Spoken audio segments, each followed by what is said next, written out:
पुणे जिल्ह्यामधून एक धक्कादायक बातमी समोर आली आहे। खेड तालुक्यातील पाळू येथील शेतकरी कुटुंबातील अश्विनी बाबूराव केदारी वय 30 हिने 2023 मध्ये महाराष्ट्र लोकसेवा आयोगामार्फत घेण्यात आलेल्या पोलीस उपनिरीक्षक पदाच्या परीक्षेत मुलीमध्ये प्रथम क्रमांक पटकावून राज्यभर नावलौकिक मिळवला होता। परंतु काही दिवसापूर्वी घडलेल्या शॉक अपघातानंतर सुरू असलेली तिची मृत्यूशी झुंज अखेर अपयशी ठरली।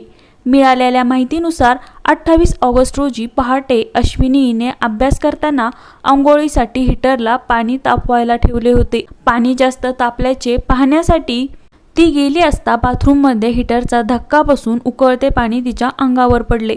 या अपघातात अश्विनी तब्बल 80% भाजल्या होत्या। त्यानंतर तात्काळ तिला पिंपरी चिंचवड येथील डी.वाय. पाटील रुग्णालयात दाखल करण्यात आले होते। मागील काही दिवस मृत्यूशी झुंज दिल्यानंतर अखेर उपचारादरम्यान तिचे निधन झाले।